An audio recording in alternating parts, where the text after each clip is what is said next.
right, here we go. Here we go again. It's another intro for another episode of StartUp. And today we're gonna talk about sales. I'm gonna sell you something. I'm gonna sell you, I'm gonna sell you this episode because you need to watch this episode. We have Vedran Sorić as a guest. You don't maybe know him because you are maybe from some huge country listening to this startup and enjoying every episode of it. Or maybe you're here from Croatia and you know that this guy is a sales master, so to speak. Well, you need to watch the episode today. And we're gonna talk about all kind of stuff. Even in the beginning, I told him in the beginning of the episode, like, I'm gonna do the intro actually later on because I do this. I like to first talk with the people. Then for this intro, you can always tell, he did this, he did that, he sold that, he sold, what.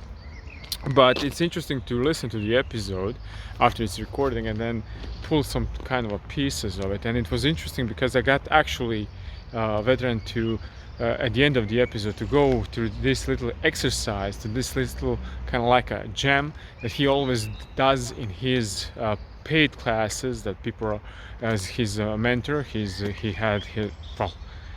on TV. You have to listen to this episode or watch this episode to find out more about him. All the links will be provided, of course, and you can click, like, follow his all stuff. Of course, I invite you to follow, like, and subscribe to the StartUp podcast, either on the video or on the audio, and enjoy in every episode that's coming. And I don't know, was this a sales pitch? Because I just did like a little spiel, but in a way we are salespeople, salesmen, saleswomen all the time. We don't maybe even think about it, but even trying to convince somebody to just go, for a lunch with you, or to read your newsletter, or you can go from the little thing to the big thing. It could be a sales. So, is it not? Well, we talked about that as well. So, StartUp Rant. I hope you will enjoy. Bye.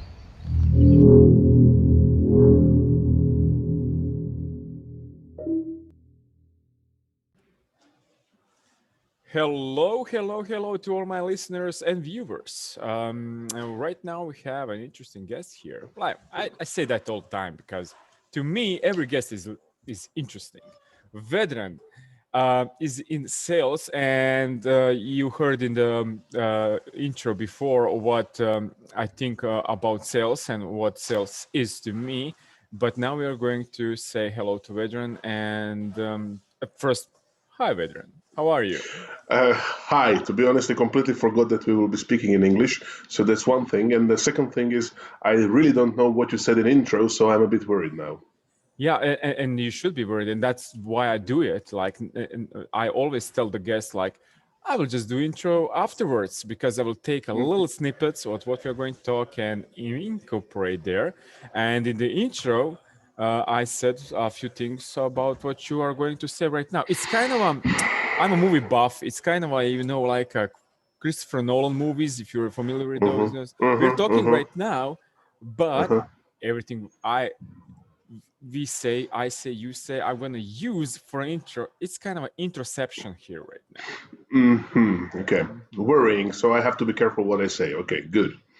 No, Clear. You should be like open really about, because intro is only 2 minutes and we're going to talk about, we are going to talk about sales because, dear people, dear listeners, we have person right now here who is in the sales, and that's a painful subject for some, exhilarating topic for another,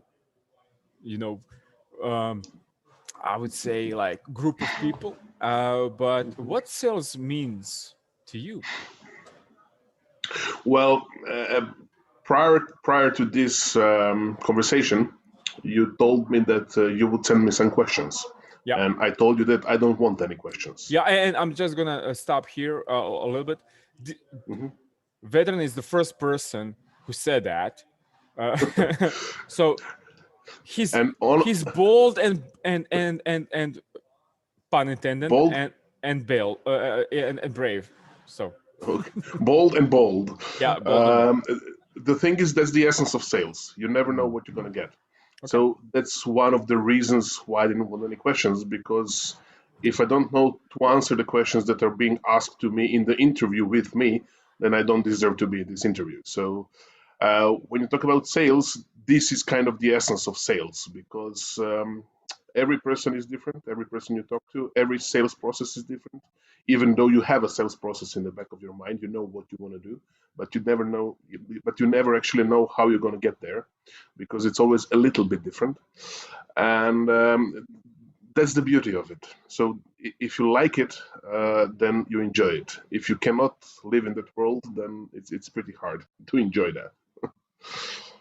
If I answered your question, if that was a question at all. I don't know. Is it?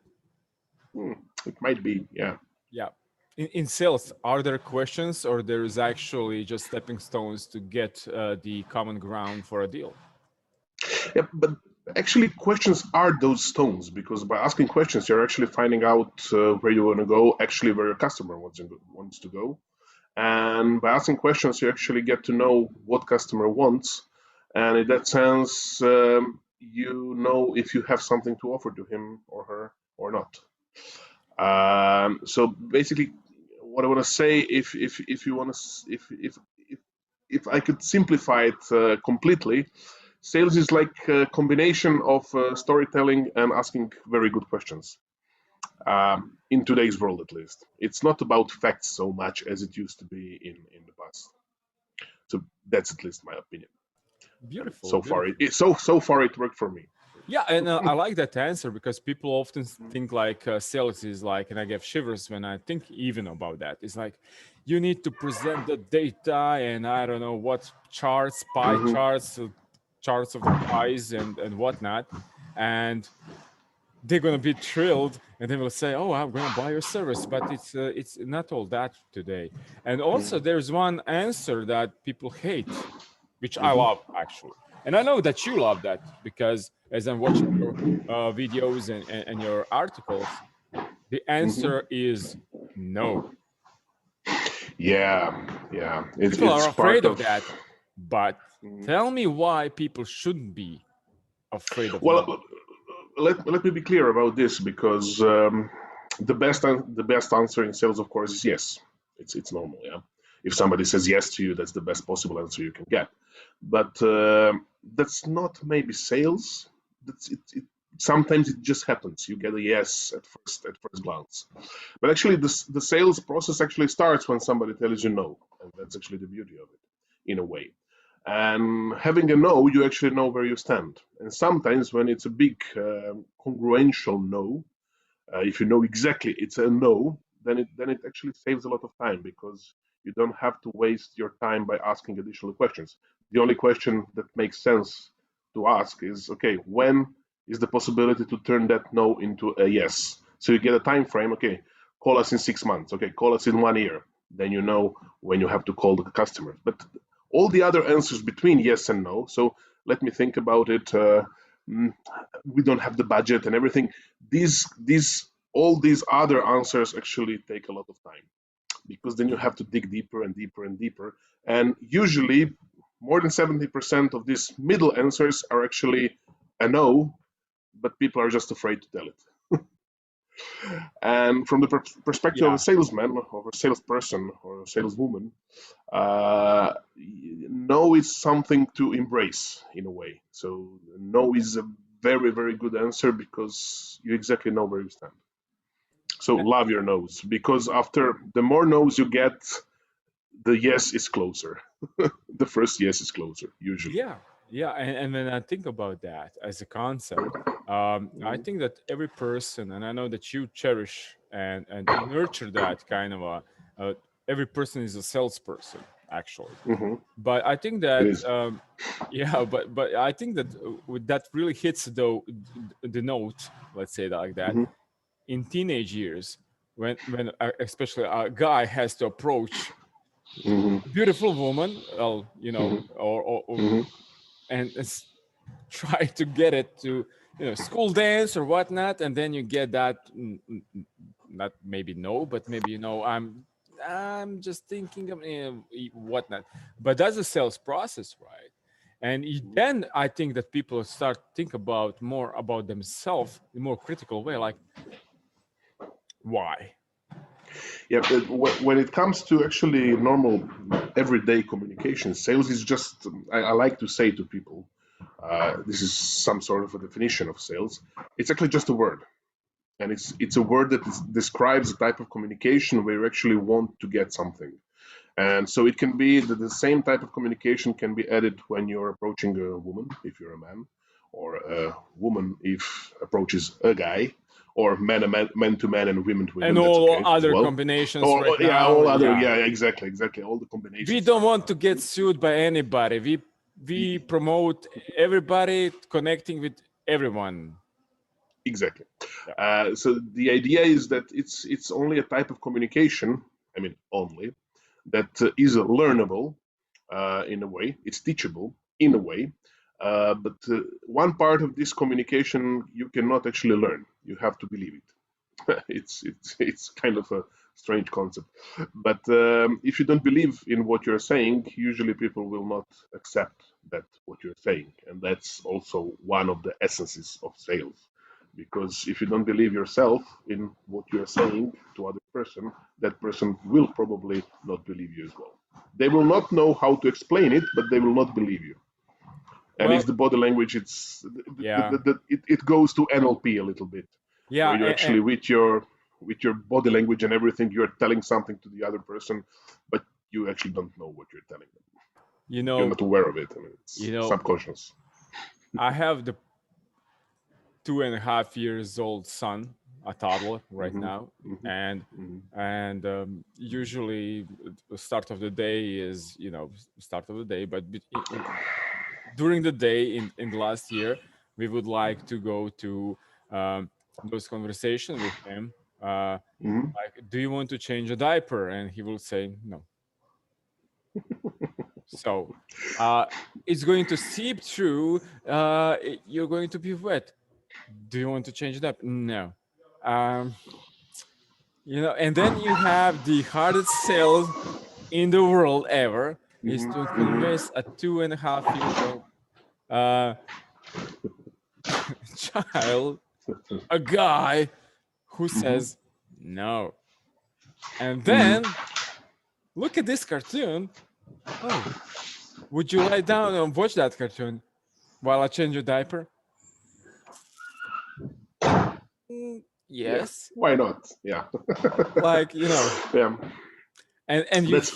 you have this that kind of shift in the mind because, you know, I'm because he doesn't have perspective of the world, but he knows I want to enjoy this cartoon while I'm maybe lying, and my dad is going to change my filthy diapers, and I'm gonna feel fine after that. That's like my process in the head. Like he's thinking that I'm gonna do my bit. He's going to watch that, and we are done with the sales Mhm. process. We sold something, and we have a result of it. And I know Mhm. it's a little bit like disgustingly simplified sales process, Mhm. but you Yeah. have interesting track record also, right? Mhm. Yeah. Yeah. I have two daughters. They are now almost teenagers. Yeah. But the Do you funny story when practice you on talk, them? yes, a little bit, and usually it works when I concentrate. The problem is that we Oh, all have our way of communication with kids, and it's in case you don't concentrate, in case you do it like you do it every day from the perspective of habit, then it usually doesn't work. But when you actually concentrate and try to do it in a proper way, then it works. Let me just give you an example, and just to build up a little bit on what you said. So okay. when people ask me, I like to compare parenting with sales. The concept, the communication, is more or less the same. Yeah? We do it. And the thing with kids, it's great because kids are the toughest customers you could have, and at the same, they're the best salesmen. Yeah, it's time Because to eat. No, I want to play yeah, basketball. exactly, because they touch your emotion, and that's the point of sales also. If you want to sell something to somebody, you have to get emotional about that. Then it works. And it's hard to explain, but it works. I mean, it is explainable, but it's hard to explain in this time frame what we have. The thing about it is, if you get emotional, then the sales works. So with kids, it's all about emotions. We are connected with them. It works. So when you talk about changing the diaper, so you could first ask, for example, would you like to watch TV or a cartoon? And then the kid would say, yes, yes, yes. Okay, let me change your diaper first, and then you can watch TV. So it's reframing of the same thing you wanted to do. You didn't ask about changing the diaper because it would be a no. But if you ask if you want to watch TV, it's a yes. So okay, you will watch TV. Let me just change your diaper so it will be much more comfortable for you to watch TV. So that's the sales. That's the sales sentence. That's typical sales.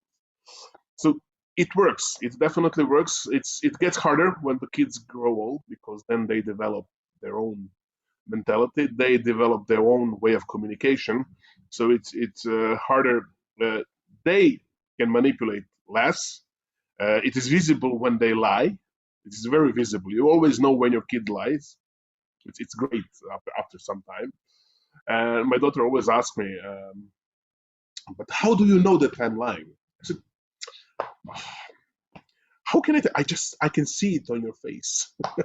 Yeah, It's like visible. you still didn't practice your poker face. The child doesn't know that there is a poker face, that they can hide your emotions, that you can hide your expressions or whatnot, and maybe they don't know what's a poker, actually. Yeah, luckily. Yeah, luckily, yeah. And I can go in that direction, because with this rising technology, I had to this is a laptop. Yes, you like to watch Peppa Pig, but just give me a second. I need to install your special account, which is going to forbid you to buy anything or accidentally click on buy anything. And then my wife comes in like, why there's so many notifications right now? Well, he's clicking on the ads. So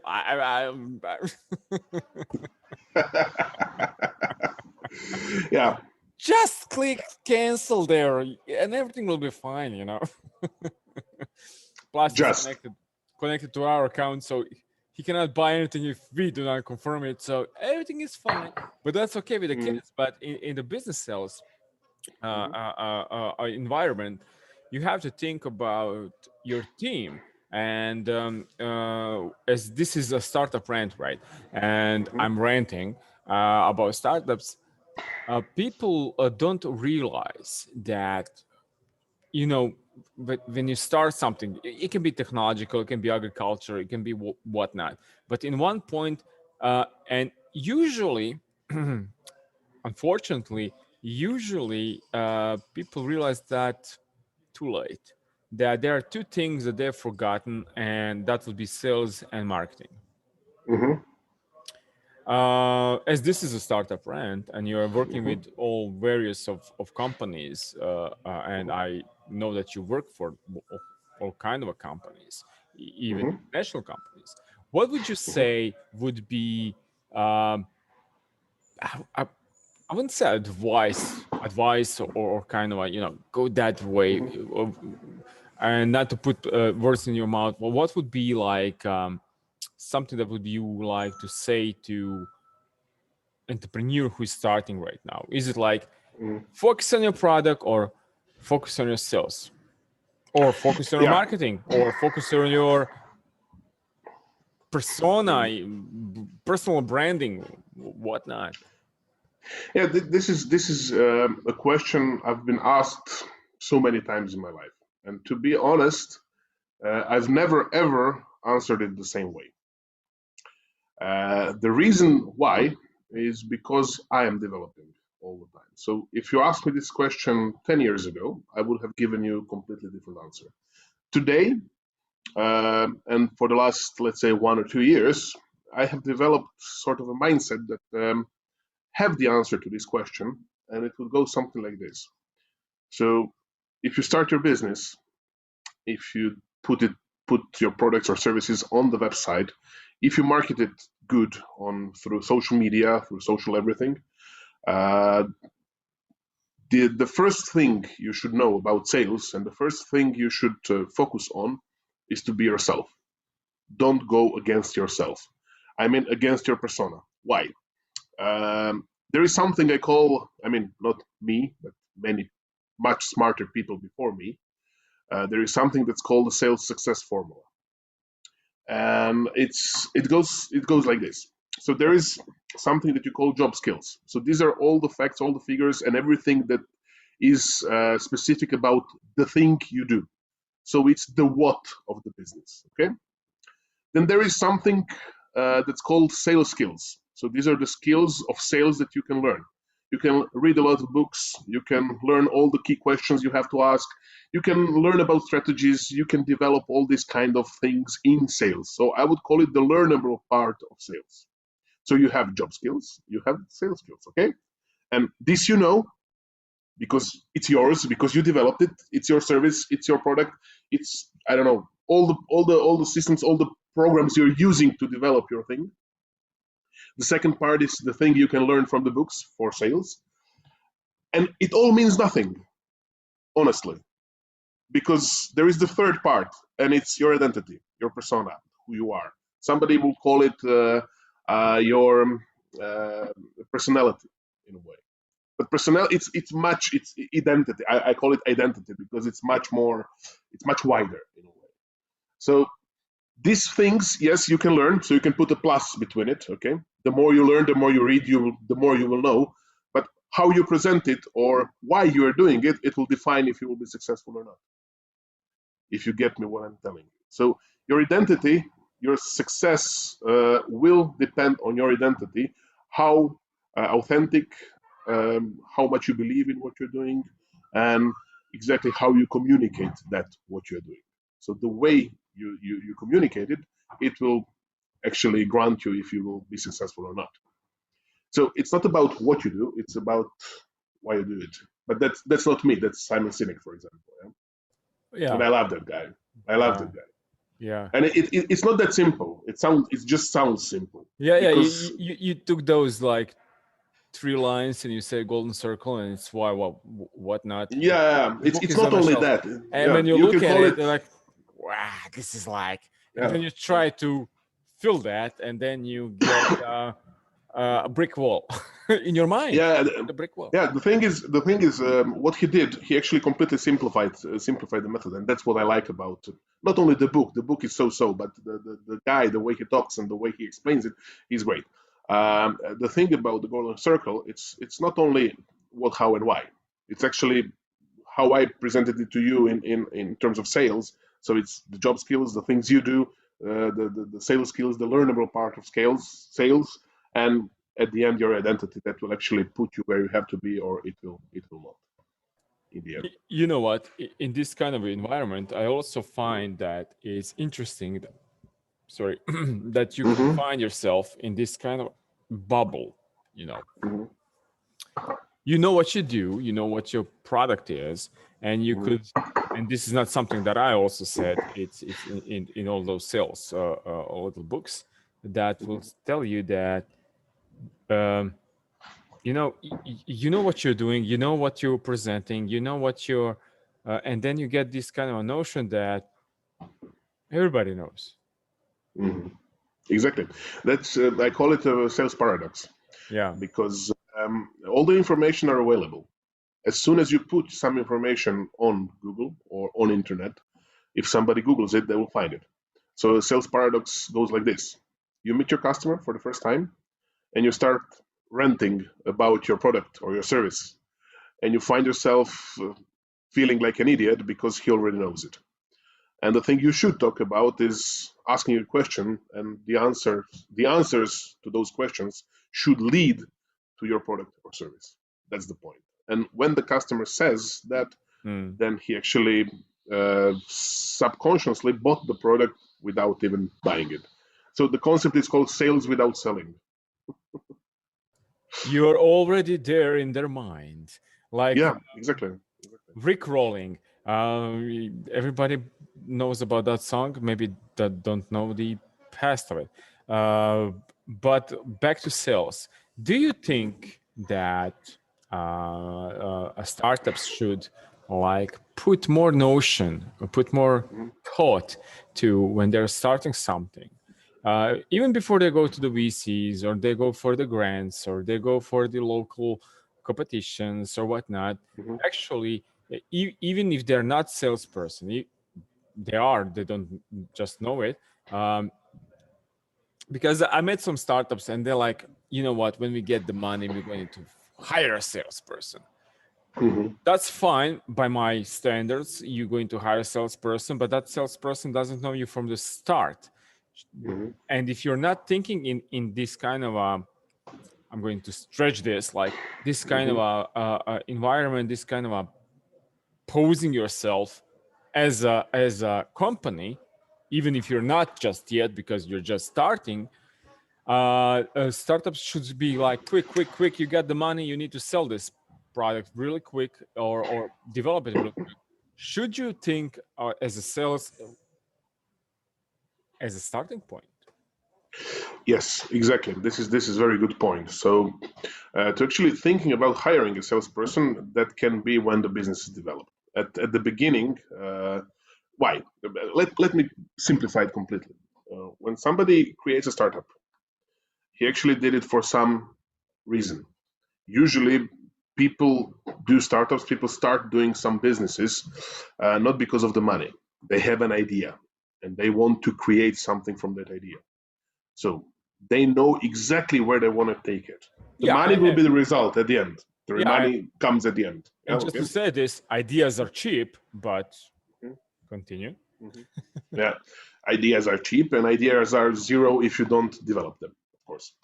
And the thing with that is the person that knows the idea and that knows the whole process and that knows how he went from zero to something is the best salesman. Why? Because he knows the story.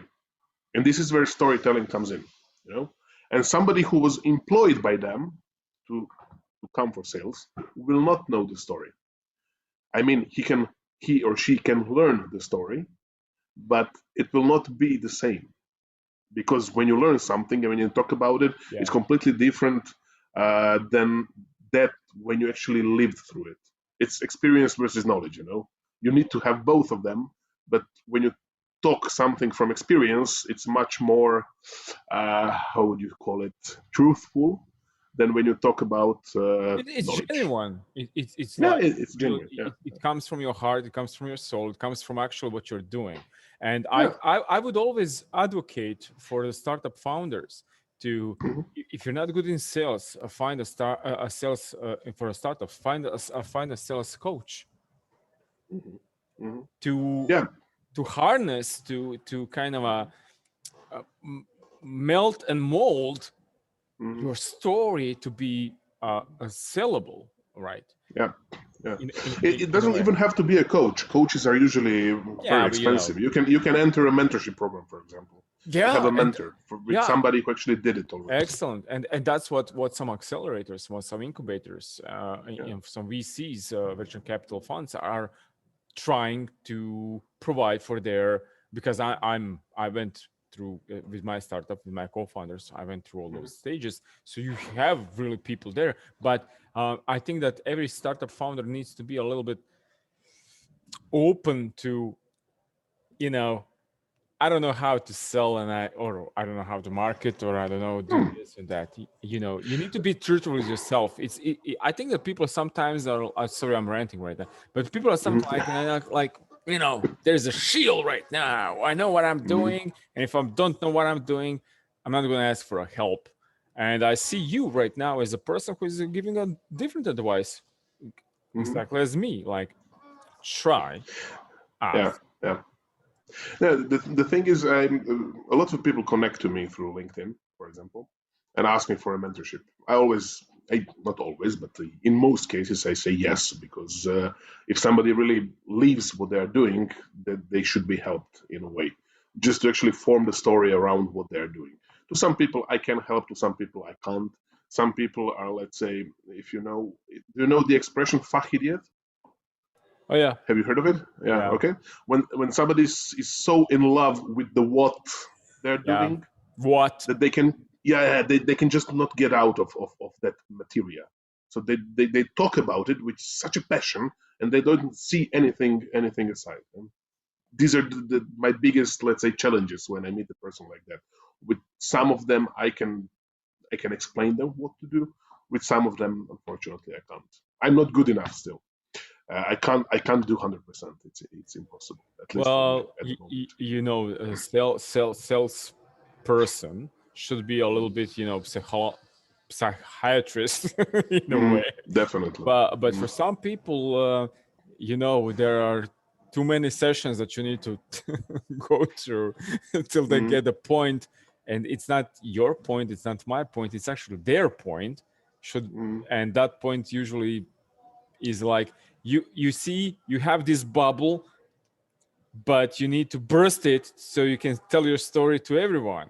We know that you understand it, everybody knows that you understand it, but I don't know what you're talking about. I know. No, as I said, the biggest issue is when somebody knows too much about what they did, and then they go on and on and on about, they rant on about it, and that's when they start annoying a potential customer because, okay, I understand that you know what you're doing. Just tell me what's in it for me, and that's the point. Usually, those fuck idiots completely forget to explain to people what's in it for them. That's the point. Yeah, I was working in one period of my time as I would set up clubs with the music bands, right? And then I have this kind of a jazz guy who has beautiful music. It really is amazing, but it's like he wants that we pay to him I don't know how much, and I was like, okay, no problem. That the price that you're asking is no problem at all if we can get people in the club for that, right? Mhm. Times three, because you need to pay everything. And he says like, no, this is like cultural event. Okay, beautiful. Is there a cultural institution paying for this? And it's like, no, you should sponsor it. And I said, listen, you to contact me to set you up with the club. Right now, you want me to set you up with a club who wants to sponsor you and your whole band and everybody about the music, which is jazz, which is not so easily sellable, especially in Slavonia, like this, you know. He got mad. And I'm still trying to help him. Yeah. As I was then at that time as a radio host, I got him on the radio. He got his like bit or whatnot, but he was mad at me because I couldn't send him that club will pay him that he plays, and I was like, man, you're just in this kind of a bubble of your beautiful music, and fast forward to now, Hmm. nobody knows who that guy is. Yeah. You know, Yeah. but we You have to know, get out there sometimes. yeah, Just do it. you know some beautiful jazz bands, even small jazz bands, some beautiful blues bands, whatnot here in Croatia, here in the region, because those guys realize like, I'm gonna play the clubs for free. Mm. If Beatles did it, and some guys called Stones with some rolling before that, and it's not magazine, it's actually, Mm. they did it for free, and like for like 50, 60 years they're still rocking it out. No, Mm. why should I do that? Because I'm too good with my music. But you know what's funny? Because today, with all the social media, with all the possibilities that we have today through internet, actually the process of being nobody knows about me and everybody knows Yeah, about me, yeah, it's much shorter. yeah. But the thing is that but there is a catch in that. There is a problem, or Catch let me call it, 22. yeah, or let me call it a challenge. It's softer. So It's not okay. a problem. Uh, there are only two things you have to do. First, you have to be very good in what you're doing, and and you have to be a little bit different than everybody else. Well, But I like the quote, and I always forget who said it. It's like, be yourself, everybody else is taken. exactly, that's perfect. And it works also for sales, and it works perfectly for sales. It works Because perfectly. yeah, I always when I was working in corporations before, people always remembered me when I would do a sales pitch. Why? Do you know why? Because you had a sunflower on in your back pocket. No, good one, but no. The thing is, I took the company the corporation presentation and did a little bit twist with it. So I would most of the times I would skip the part that is pretty much the same for every single corporation. We are this and this. We come from there and there. We are the biggest in this and this. We do millions in this and this, and we care about our people. Oh, come on. Do you really? And the thing is, all the corporations are the same for let's say first 15 to 20 minutes of every single presentation for every single corporation is completely the same, with just different numbers, for example. So I would And usually skip that. logos. And logos. Yeah, and logos. Different numbers different and numbers logos. and logos That's and colors. Yeah. And the thing is that what I would do, I would start with the storytelling, or with storytelling from, but my story from my customers. What we did, what was the challenge, how we solved it, and who was happy in the end. And usually it worked. beautiful. And that's why people usually remembered me, because that's that guy that did that shit or that stupid thing, and then he actually took care of it at the end, and he was happy. And I never struggled with the numbers in any corporation. I always struggled with the way they do things, because I always did it my way, and often they did not like it. Yeah, That's me. Fun fact about me: 12th of December is my birth date, and as you mentioned, my way, Frank Sinatra, and beautiful rendition of My Way, and Frank Sinatra was born on 12th of December, so that's how I do things, my way.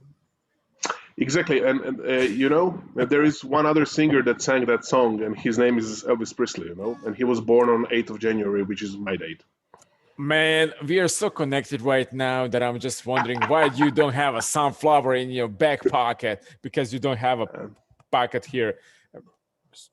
I can't find any. I can't find any. Yeah. So, okay.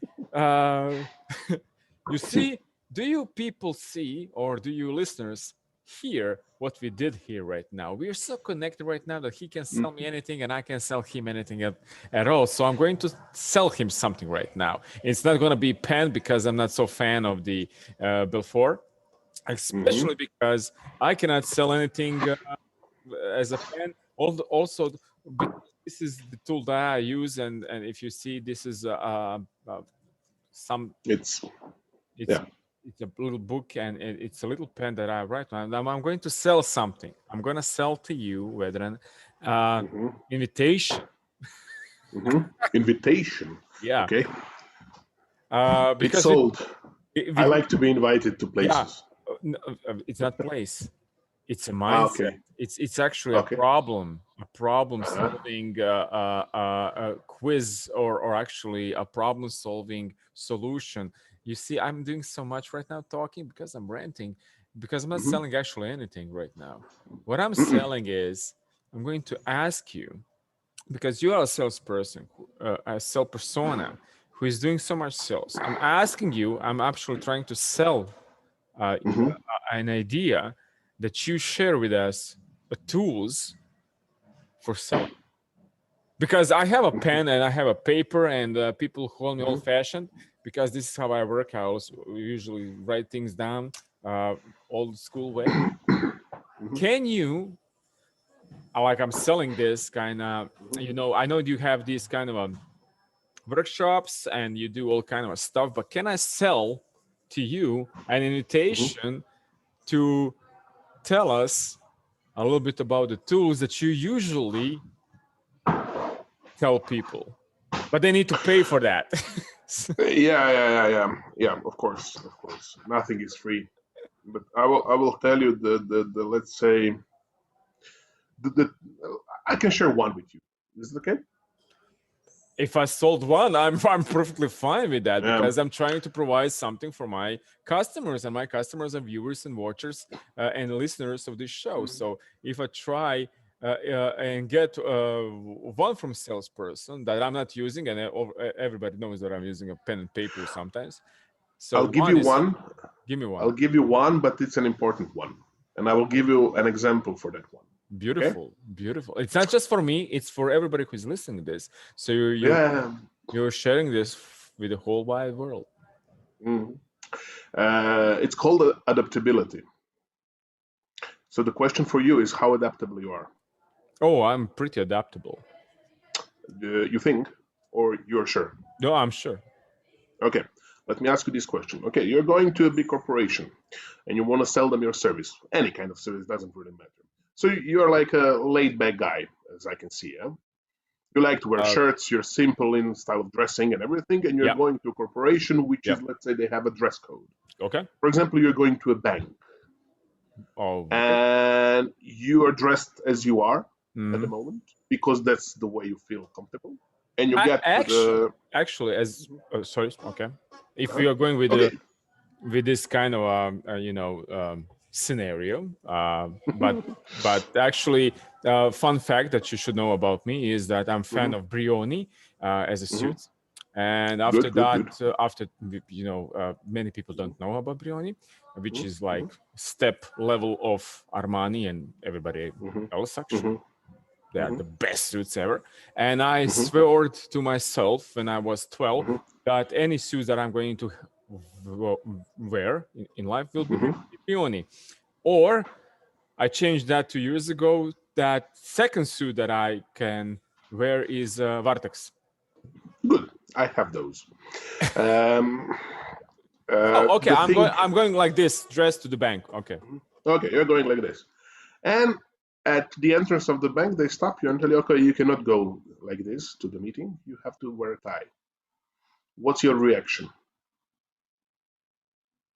What's my reaction? Hmm. Well, the problem with me is that I would actually check before everything about that company, and Good. I would not actually show up on the door because I'm so like full of myself to not be presented as they want. If I want a business with them, if I want to make a Hmm. statement, which is different Hmm. part of shoes, then I would Hmm. just go with the T-shirt that I have on myself, and I would make a Hmm. big fuss about it and send an angry email later on. So let's imagine you want to work with them. There is a Yeah. great potential. Then you would get adapted, wouldn't you? Yes, I would come with a So suit, you. but that suit will be a little bit of me. I would have blue suede shoes Mhm, mhm, because of the mhm, hours. I mhm, need to say that. mhm, I will have actually a little bit of colors that work with me. That's gray or the blue, a white a shirt, and I would not wear a tie unless they really, really are insisting on that because I don't like the tie around my neck. But that's just me. okay. And the thing here is, they tell you, okay, you can only go up there if you wear a tie. I'm telling you this from my actual experience because I felt it. I didn't have a tie. Mm, I came to the meeting, and they wouldn't let me unless I had a tie. So, would you go to that meeting or not? I would. Mhm. But what would you do? Well, there are two scenarios. First one, I would ask the security guard, can he borrow me a tie? Because if I really, really want that job, or it would be like, I'm just gonna go without tie, and I'm explaining to them that I have some problems with breathing. Okay, but would you adapt? How many butts do you have there, man? the thing with adaptability is Yeah, it's like this. We can adapt to some certain things in yeah, sales, but if don't feel like adapting to that, yeah, it will be felt during our conversation. So we have to do everything in our power yeah, to be able to adapt and be ourselves at the end. So everything you said was correct. So you would come, you don't have a tie, you would ask a guy to give you a tie, that's good. And then immediately when you get there, you would start a conversation with having a tie and how comfortable with that you are. You would take it off so you can be yourself. They are themselves because they're wearing ties. Yeah. Maybe some of them you would get persuaded by you to also take the tie off. Yeah. And also I that's a will good explain from where the tie comes from. So, that's me. Of course, you have a story to tell. So this is a Because I'm skill that can Croatian, be. you're Croatian, and when you're Of Croatian, course, you have of course. like monopoly on ties. Mhm. So of course, this is clear. So for example, this is something that you call adaptability. And if you can adapt in such a way that you actually feel comfortable about it, it's good. And you have to learn that. And you actually have to do it. Sometimes you have to get out of your comfort zone and do it anyway. And that's one of the best tools you can learn on the way, but you have to start using it and start doing it. Unless you do it, if you just read about it in a book, nothing will happen. You cannot adapt if you don't start adapting. So you can know about it, but if you don't do it, it's like a word on a paper. Adaptability. Yeah, So it's like, oh, I need to adapt. Cool. And there is another thing, because for example, if you have 3 meetings in a day and you have to adapt to different customers, take a couple of shirts in your car. It's not such a big thing. Yeah, but funny fact about me, I'm so revealing myself right now, but in my bag, I actually have another set of socks. Because if I'm working, That's definitely important. it is, because I'm writing a book about it. There's actually, and you can try this. I'm going to sell this idea to you, and maybe you will try it during this day or every day. If you're working more than 6 hours a day, which people usually do, right? When you're having a lunch, go to the restroom or whatnot, change your socks. Okay. You will feel so much rested. You will think it's a morning. Your body will be much more relaxed, and you will work next part of the day more and more confident in yourself and really, really relaxed. I've never heard that one, but it actually makes sense. Will you try it? I actually will, and I will let you know how it felt. Please do, especially if No, you're working I will. more than 12 hours a day. Then it really kicks the punch there, because incredible But it's feeling. that's maybe why I work better during the summer, because I don't even wear socks. Yeah, I'm one of those guys. I always wear a sock. Socks.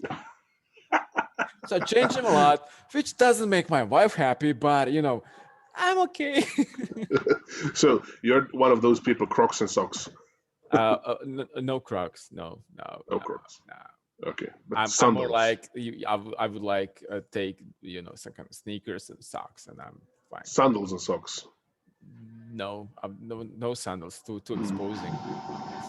Flip flops and socks. No, just Okay. sneakers and socks. Chuck Jones sneakers, which are called, and socks. That's it. Come on, man. Okay, yeah. How do you swim? Fun You fact don't about that, I don't. I'm especially good in diving. Good. And people are really thrilled to save me from the diving part after 20 minutes. That's I kind of actually cool. like that movie, Big Blue.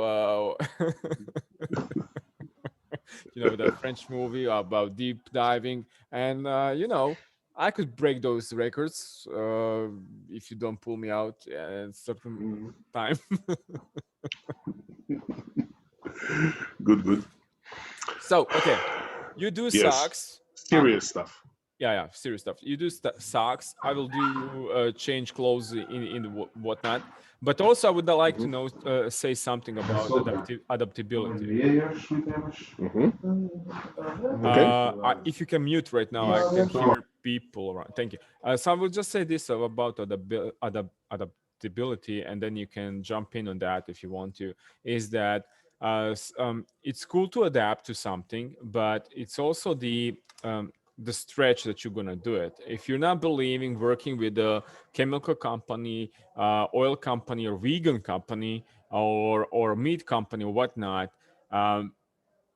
then don't even go to that meeting, regardless, or bank, or regardless of what their addressing code or whatnot would be, because you will not be selling your product, you will be selling yourself. And in the end, if in the few months, you will be actually more and more kind of in a bad place doing that deal, even if it's good for your company, even if it's good for something, because you need to understand, especially in the startup world, your company is you in the beginning. Exactly. And if you're selling yourself out only because of the money, then don't cringe on it later on. Don't be bad about it. But if you think you're going to be a bad about it, that's your first mental note in your head. That's your first bracket and your first like ramp that's is telling you, don't do this, man. And because I really respect startups, and I saw some documentaries and whatnot about some startups that they came to the $1 million deals, but in the end they just said no, because they had to cut too much of themselves to be in the position to work. It's either you work or you're yourself, or you're not. If you're in that position, take few days to So I'm very happy you actually said all of this, because this is the point, and this is the reason why I choose this word, adaptability, because people often misunderstand it. And this is Yeah, the yeah, reason, this is the explanation of it, because you can adapt to some things, but unless you are still yourself once you adapt, it won't work. You will just feel worse after it. And that's the point. That's why I chose it. You can learn to adapt to some certain things, but you cannot adapt to everything and to everyone. The key is everyone. And you don't want to do that. And this is what brings us to the beginning of this rant, because it brings us to the word no. Because it's not about only what customers tells you no. Sometimes it's good to actually say no. No to business, no to money, no to something. yeah. Because it actually makes sense in this kind of things. When you feel you cannot adapt, it's better to say no, because it will take too much time to actually do something like that. And as you said, it will take part of your hand or part of your body, or you will have a stomach ache, or you will have headache or something. It will hurt somewhere, and you don't want that, especially if you're a startup. It's not worth it. Yeah, it's not called fakeability, it's called Yeah, adaptability, but exactly, you still need to exactly, work within yourself. And exactly. if you're doing anything else, then you're not adapting, you're Mm. just faking, and that's not the road that I'm not gonna, judge anybody if they do this to save their career, family, or whatnot. And but after that, don't be cross, don't be angry at that company that's providing you with the business, or that Mhm. providing you with the money or whatnot. You're Yeah, the guy who did it. You're the woman who did it. You know. exactly. The thing, the difference between fakeability and adaptability is very simple. Fakeability, it goes hand to hand with the sentence, everybody can sell once. And it's true. Once everybody can sell. And that's fakeability. But if you want to sell for a lifelong time, or let's say for life, have customers for life in a way, then it's adaptability. And that's the difference. And you actually use perfect word. I wouldn't have thought about it. So thank you for this. Fakeability and This adaptability. is It's copyrighted. If you're going amazing. to use this in your talks or something like Yeah, that, I want to cut, yeah, man. I want to cut. yeah, yeah. Okay, good. But you have it in video now. And I said, good. So this is good. This has to be worth something. Take this to the lawyer and put it in Verbal paper. I would, contract. Verbal contract. yeah, Okay. verbal contract. Yeah. And this is something we are like ranting all the time, but people need to understand something, that Hmm. what we are saying right now, and we didn't touch some subjects. So I'm hoping that one day, Hmm. in maybe in a month or something like that, we can actually touch base and Hmm. again talk about some other stuff, because Hmm. it's really important. And you did mention that a little bit. You need to have some things in written. You need to have some kind of stuff. Uh, you know measured, let's say like Hmm. that, and talk with the people. So we need to talk about, and I think that will be interesting. Next call that we can do, if you're up to it, that we talk about stuff that people don't think, and that's like, I'm a startup. Yada yada. I'm not going to invest in lawyer. I'm not going to invest in somebody to proofread what I'm signing and things like that. And the sales that can get you in really really awkward space, because you will sign something that you think is beneficial for you, because it is. Maybe it's a media, it's marketing. You will be all over the place in space, but you will realize that like, okay, they just said that we need to do this and that, and that's all free of charge for them. You know, people need to think. Yeah, definitely, yes. And the thing about all of these things is that if you don't understand the part of the business when you're entering it, just outsource it. I know nothing about lawyers and contracts and everything, and that's why I don't have a problem like paying somebody to do that for me. Yeah, that's the point. That's the point. that's the point. You know, if you don't do marketing yourself, or you don't understand that, paying somebody to do that, so for some companies it's like, yeah, cool. But like business, yeah, I understand what's written here. Yeah, I'm just gonna sign this. You know, it doesn't work like that. Also, thank you for No, this call. actually, sorry. Just to build up a little bit on what you said here. Beautiful. It's the thing because I actually learned it the hard way. I Oh, learned it. have a I story to learned it me the right hard way. now. I've signed. No, I will not tell you the whole story because there are stories. Okay. I was very fast on signing stuff. Okay. But for the last couple of years, I learned it. But at the beginning, I would just believe people, and it's okay to believe people. But there is Yeah. certain things you should not only believe; you should actually be able to read and understand. It's like a religion. You can believe people, or you can trust them. But in the business, you should only trust them. The difference is you can believe that something exists, but if you're trusting them, you should like have it on written. Exactly like that. Exactly like that. You're muted right now. I know. Sorry. I have background noise. Okay.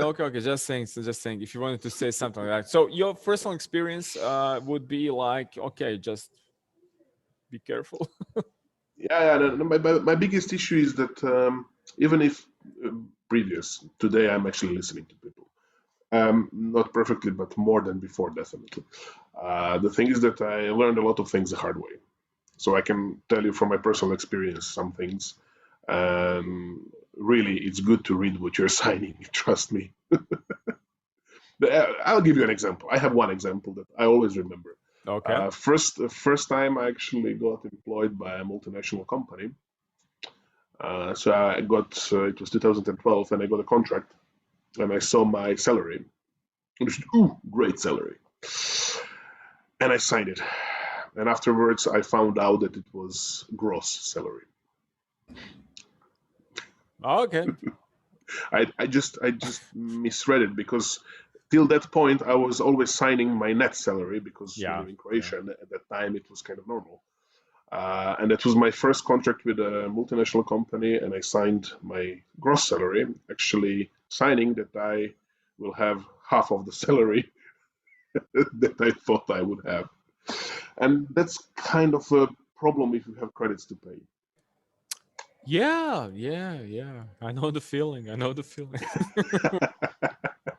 It's So like there you have it. it's like always when people also think about stuff for the last 5 years. I tell people like whenever you're applying to a job or something like that, the number that's written there, always ask, is it gross? Is it netto? Whatnot? Especially right now, because you know, here in Croatia, people also like write the number, and for some people here in Croatia, when I started, like it was like, wow. And then you get to the point of conversation, whatnot, yada, and then you realize, okay, then you go to the calculator on the internet, and then you realize like, all right, maybe it's not that good as I thought it will be. So Exactly. Vedran, to wrap this thing up So, Miro. at the Yes. end of this call. Wrapping the rant. Yeah, wrapping the rant in a nice bow tie, because we talked about ties, but bow ties are interesting as well.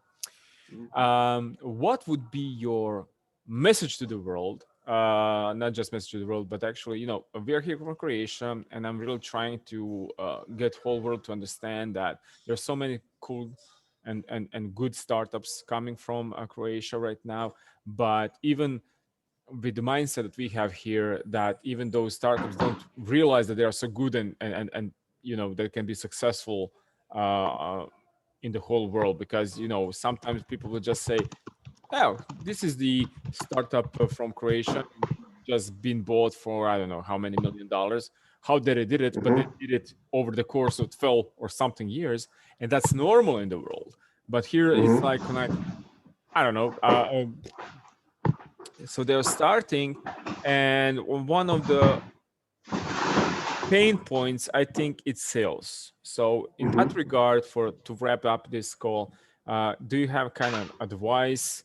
What to do, what to think of, what to put focus on, or something like that. Definitely yes. So the last thing, and I will just there is one sentence I use every time I close every talk and every lecture I do so far, and it's very simple. And I found it on the internet, and there is it's anonymous. No, but I don't know who said it. So the story goes like this: when you're a startup, you don't have much. Yeah? You have an idea and you have the willingness to do something. Yeah? So at that point, the best thing I can tell you in the end is that you've heard probably of this, that your smile is your logo, your personality is your business card, and how you leave others feeling after an experience will be your trademark. So if you actually believe in that, and if you actually go that way, that you can actually do everything by only asking yourself to actually do it, then it's actually helpful. I'm trying to concentrate. They're showing me something here around, and I have to say the final sentence.